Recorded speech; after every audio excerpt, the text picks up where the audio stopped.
Por fin sale la nueva inteligencia artificial de Meta. Cancelan un concierto de Kanye West en el Reino Unido por comentarios en contra de los judíos que hizo en el pasado. J.D. Vance, el vicepresidente de los Estados Unidos, visitó Hungría y apoyó públicamente en las elecciones que se vienen este domingo al polémico primer ministro Viktor Orbán, que es, a propósito, muy cercano a Vladimir Putin. Siguen los durísimos ataques de Israel en el Líbano buscando acabar con Hezbollah, el grupo aliado de Irán, pero mucha gente criticando que están llevándose por delante a gente inocente, niños, escuelas. Polémica por construcción de centros de datos, data centers en los Estados Unidos. Incluso le dispararon a la casa de un político, le dejaron una notica que decía no a los data centers. Y los tres temas que vamos a tocar hoy son las elecciones en Perú, el cese al fuego entre los Estados Unidos e Irán y lo último que está pasando en Colombia. Yo soy Andrés Felipe Hernández y bienvenidos a este resumen semanal que llega a nosotros gracias a Fruterra, que, seamos honestos, hoy tú vas a comprar pulpas de fruta al supermercado y la mayoría son químicos, colorantes, poco queda de la esencia de la fruta de verdad. Te invito a probar Fruterra, entra a fruterra.com y tú mismo me vas a decir, oye, qué gran diferencia. 9 presidentes en 10 años. Pero por favor, señores, no estamos hablando de la Junta, de la Asociación del Barrio, estamos hablando de un país. El país de la baby alpaca, del ceviche, de Laura en América. ¿Qué pasa, el desgraciado? Pero por favor, el gran Perú, ¡ta madre! Un país en donde el Congreso está como diseñado para sacar a presidentes. Las leyes, la Constitución les permite hundir un botoncito y sacar al presidente. Imagínate que en Colombia tuviésemos esa regla. Tendríamos ya al Tino Asprilla de presidente. Y lo interesante es que se vienen elecciones en Perú este próximo domingo 12 de abril y la cosa está bien curiosa por un par de cosas. Primero, porque hay 35 candidatos inscritos. 35. Esos son 3 equipos de fútbol. Segundo, porque ninguno de los candidatos está superando el 15% en las encuestas. Como para hacernos una idea, en Colombia, que hay elecciones en 2 meses, los 3 primeros que van arriba en las encuestas, todos están por encima del 15%. Y tercero, porque los candidatos que más tienen chances de pasar a segunda vuelta son, en su gran mayoría, un par de joyitas. Vamos a entrar a verlos. Empecemos con la que va de primero, con el 13, el 14%, Keiko Fujimori, una señora de 50 años, hija del expresidente Alberto Fujimori, y que fue un presidente muy polémico en Perú, condenado por delitos de lesa humanidad, o sea, unos crímenes ya de desaparecer gente, temas de corrupción, por lo que mucha gente lo ve como un dictador. Esta es la 4ª elección de Keiko. En las últimas perdió en segunda vuelta por nada, sacó 49% contra el 50 y pico por ciento de los votos. Y hay algo aquí para tener en cuenta, y es que de todos los candidatos, Keiko es la que tiene la imagen desfavorable más alta. O sea, hay más gente que dice, yo por ella no voto ni que me paguen. Y la razón es porque mucha gente la considera como culpable de toda esta inestabilidad que lo llevó a tener 9 presidentes en 10 años. Porque ella tenía mayorías en el Congreso, manejaba muchos de los congresistas y los ponía de acuerdo para hundir el botón rojo y sacar a los presidentes. Ahora, hablemos de los otros candidatos, porque hay muchos ahí empatados que cualquiera podría entrar a segunda vuelta y algunos parecen como sacados de una película. Primero es este señor, Rafael López Aliaga, al que le dicen el Porqui. Pero por favor, no sabemos por qué, hagan ustedes sus propias conclusiones, que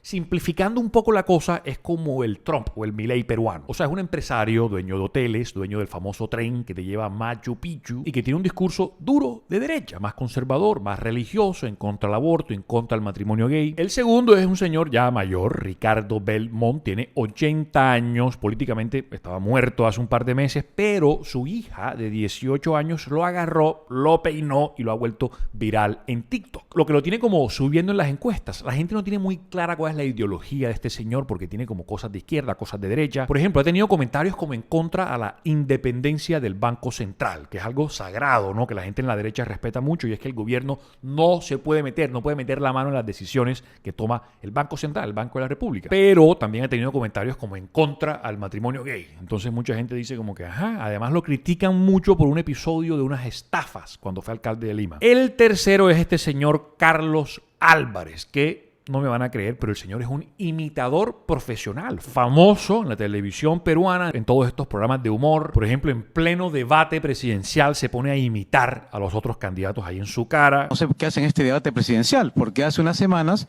lo escuché en un meeting donde decía, yo no quiero ser presidente. entonces, bueno, Pero por favor, obviamente a la gente le encanta, se mueren de la risa. Ahora también es como una mezcolanza de ideas, porque tiene un discurso como a veces muy impulsivo, como de emociones. Habla mucho de la pena de muerte contra asesinos, de salirse de la Corte Interamericana de Derechos Humanos, en contra de los políticos y tal, pero tampoco se considera de derecha. Y por último, no podemos descartar a Roberto Sánchez, que es como el candidato más del socialismo, de la izquierda más tradicional, heredero del partido de Castillo, el expresidente de izquierda. Y es un personaje que tiene como mucho este discurso de los oprimidos, de las razas, de las etnias excluidas. Nos recuerda un poco, ¿no?, a Gustavo Petro, a Sheinbaum, a López Obrador, más esa izquierda latinoamericana tradicional. Ese es más o menos el panorama en Perú hoy. Lo curioso aquí va a ser cómo va a quedar el Congreso, porque si el presidente no tiene las mayorías en el Congreso, bueno, ya sabemos lo que pasa y la pregunta va a ser ¿cuánto va a durar? Bueno, hablemos de Irán y de los Estados Unidos, que es un tema delicado. O sea, lo que pasó el martes fue una locura desde cualquier punto de vista. Y es que después de semanas de amenaza, ¿no?, cada país diciendo,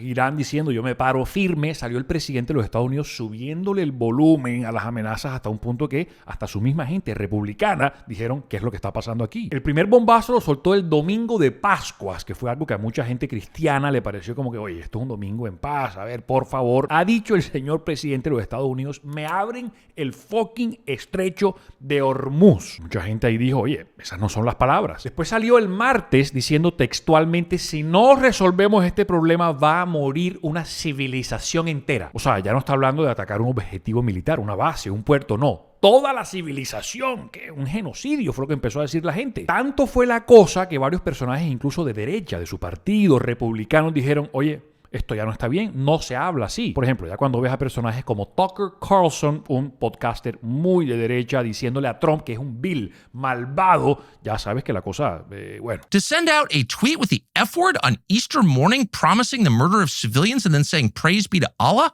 without explaining any of it, you are mocking me and every other Christian because we're Christians. That is evil. That is an intentional desecration of beauty and truth, which is the definition of evil. Ahí uno dice, la cosa fue en serio, pero ese mismo día a las 6:30, que fue antes de las 8 de la noche, que fue la hora límite que él puso para que Irán diera una respuesta, ha dicho el presidente de los Estados Unidos, hemos llegado a un acuerdo. Pero ojo con este acuerdo, porque Estados Unidos está diciendo que sí, se ha llegado a un cese al fuego. Irán también salió diciendo, hemos llegado a un cese al fuego. Cese al fuego es cuando no es una paz permanente, sino es una pausa al conflicto como para negociar por 2 semanas, están diciendo ellos, a ver si llegan a un acuerdo ya más duradero y se reabre el estrecho de Hormuz. Van a volver a dejar pasar los barcos petroleros siempre y cuando, dice Irán, no lo vuelvan a atacar. Pero lo curioso aquí es que están hablando como si los iraníes se van a quedar con el control del estrecho del Hormuz. O sea, ellos van a decidir qué barcos pasan, qué barcos no, cuánto se les va a cobrar a cada barco que pase. Están incluso diciendo que le van a cobrar a estos barcos en moneda china, el yuan, para que se valorice el yuan a nivel global y debilitar así el dólar. Pero aquí viene la parte cómica de todo esto, y es que cada lado está diciendo que ellos ganaron, que ellos son victoriosos en esta guerra. Estados Unidos está diciendo que ellos lograron arrodillar a los iraníes hasta tal punto que los obligó a reabrir el estrecho de Hormuz, eliminaron a gran parte de la alta cúpula, al ayatollah y a todos estos líderes religiosos, y que militarmente les han dado unos golpes en donde Irán ya no tiene ninguna capacidad de atacar a Estados Unidos. Pero en Irán están diciendo todo lo contrario, que es cuando uno dice, bueno, pero por favor, ellos dicen la victoria fue nuestra, seguimos aquí al pie del cañón, la República Islámica, o sea, los ayatollahs, esta dictadura religiosa, aquí sigue firme. Más bien fuimos nosotros, los iraníes, los que obligamos a Estados Unidos a firmar este acuerdo porque creamos una crisis global con el precio del petróleo que Estados Unidos y su economía, la bolsa, no pudo aguantar. Ahora, en todo este alboroto hay una gente diciendo, hey, vamos a calmarnos, qué bien que se haya llegado a un primer paso, este cese al fuego, pero hay cosas aquí que vamos a manejarlas con cautela porque parece un cese al fuego bien frágil. Y es que hay un tema aquí, el tema aquí de fondo, en el fondo de todo esto, que es el uranio que se utiliza para crear las bombas nucleares y que ha sido el tema que a Estados Unidos siempre le ha molestado de Irán. Fue uno de los grandes propósitos por los cuales empezaron esta guerra, y es que Irán no puede tener bombas nucleares. Salió incluso el secretario de Defensa, que ahora le llaman secretario de Guerra, Pete Hegseth, diciendo que ellos iban a tomarse el uranio de Irán, pero no hay ningún comunicado oficial de Irán diciendo que ellos van a entregar su uranio. Así que esto es un tema todavía bastante gris, por eso mucha gente diciendo, ojo, que no veo todavía esa luz al final del túnel. Y como para sumarle a todo esto, han seguido los ataques de Irán a varios países del Golfo, en Kuwait dijeron, hey, anunciaron el cese al fuego y me están bombardeando aquí mismo. Y el tema del Líbano, que es bien delicado porque ayer miércoles, hoy jueves, están diciendo que están dando muy duro, que están llevándose por delante a gente inocente en toda esta ofensiva que Israel está haciendo contra Hezbollah. Hezbollah es un grupo militar apoyado por Irán que siempre ha estado en guerra con Israel y que vive en el Líbano. No manda en todo el Líbano tiene su gobierno independiente, pero sí mandan mucho en el sur del Líbano. Israel dijo, voy a meterme a limpiar el sur del Líbano de Hezbollah. Hezbollah ha estado subiendo al norte como para esconderse y ya los bombardeos están en Beirut, que ya tienen a mucha gente diciendo, hey, cálmense, especialmente por la gente inocente que se están llevando por delante. Así que bueno, esperemos a ver qué pasa. Todo se va a empezar a negociar este fin de semana. Va a llegar J.D. Vance a negociar con Irán en Pakistán, que ha sido como el gran mediador de todo este cuento. Vance, que ha estado bien activo en temas internacionales últimamente, estuvo esta semana en Hungría apoyando públicamente en la elección de Viktor Orbán, que a propósito es un político muy cercano a Putin, por eso muchos europeos están diciendo, oye, pero Vance, ¿qué haces apoyando a este señor? Y en el fondo, bueno, el dinero siempre habla, porque en Wall Street, la bolsa, con lo del martes, con el anuncio, se disparó, subió 2-3%, y el petróleo, el precio del barril Brent, bajó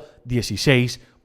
Un bajón importante. Así que sintonizados aquí, esperaremos a ver qué pasa. Bueno, y por último hablemos de Colombia, porque han estado pasando un par de cosas interesantes. La primera tiene que ver con Ecopetrol, que es la empresa más grande del país, la petrolera, la que maneja todo el petróleo de los colombianos, y el presidente, el gerente de Ecopetrol, el señor Ricardo Roa, está en líos con la justicia, con la fiscalía. Por un lado, hay un tema de un apartamento. Al parecer, compró un apartamento por un precio muy bajo, mucho más bajo a lo que debió ser, y la persona que se lo vendió terminó con negocios petroleros. Por eso hay mucha gente diciendo, esto no me huele nada bien. Y segundo, por temas de la campaña política. Él fue el gerente de la campaña de Gustavo Petro a la presidencia, y la fiscalía está diciendo que se pasaron el tope permitido, o sea que gastaron más plata en la campaña de lo que la ley le permite. Entonces, aquí el tema es que Ecopetrol no es cualquier empresa, es una empresa pública, o sea que cotiza en la bolsa de acciones en Nueva York, y eso quiere decir que lo vigila la SEC. Es como una oficina del gobierno que regula, ¿no? Que revisa que todo esté en orden, y si el gerente de una de estas empresas públicas que está en la bolsa tiene líos con la justicia y tiene que andar atendiendo temas judiciales de junta en junta, bueno, puede terminar afectando a Ecopetrol con sanciones, reputación. Por eso es que la junta directiva de Ecopetrol y el sindicato, que normalmente no se ponen de acuerdo ni para el almuerzo, esta vez se unieron y dijeron, hey, a este señor hay que sacarlo. Pero este tema es clave, y es que Petro no estaba de acuerdo porque Roa, bueno, es aliado de él, es su amigo, y para sacarlo necesitan el visto bueno de Petro. Por eso es que aquí hicieron una jugadita bien interesante, y es que no lo sacaron como tal, sino que fue una salida temporal. Lo mandaron de vacaciones, le dieron una licencia obligatoria, y en unos meses, cuando ya vuelva, ya va a haber otro presidente en Colombia, porque ya hubiesen pasado las elecciones, y ese nuevo presidente entonces tomará la decisión de probablemente cambiarlo. Bueno, y el segundo tema tiene que ver en Medellín con una orden que dio el gobierno nacional de Gustavo Petro. Le dijo a la fiscalía, levanten las órdenes de captura, o sea, dejen libre, no persigan, no metan presos a los capos de unos grupos criminales, de unas mafias, con la excusa, según el gobierno, para que salgan a negociar la paz. Como estos personajes mandan en sus barrios, son los capitos ahí, lleguen y digan, hey,